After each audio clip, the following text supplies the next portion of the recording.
Good morning, ma'am. Good morning, classmates. Today I will discuss about the evolution of regional economic integration models.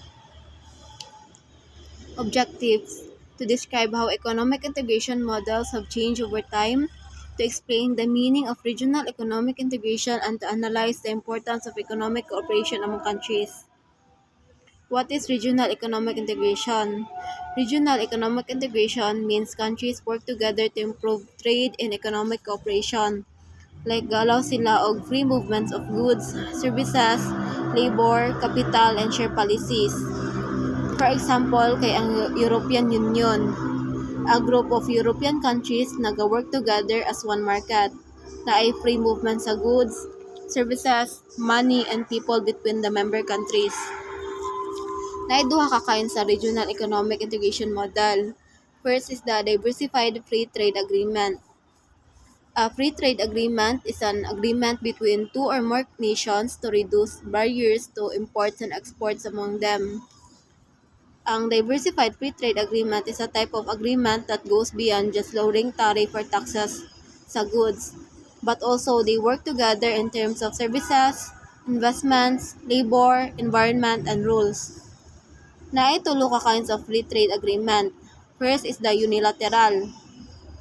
It means nga one country opens its market by itself but the other country no need to do the same. Second is the bilateral. It means it is an agreement between two countries nga nag-agree to remove trade barriers. Third is the multilateral. It means that three or more countries work together for easier trade.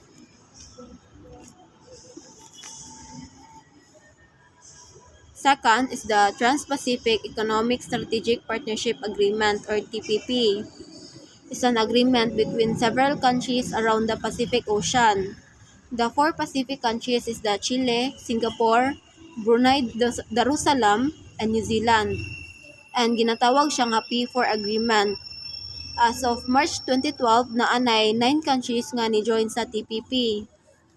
And ang scope sa TPP is much wider than the WTO, including the trade in goods and services, SPS, anti-BT measures, competition policy, IPR, and environment.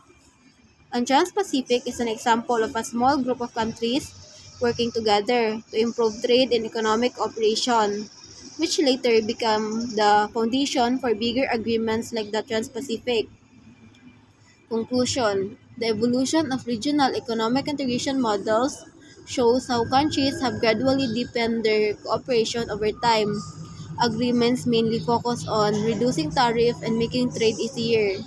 As the global economy became more connected, these models expanded to include not only trade in goods but also services, investments, labor, and even environmental and labor standards.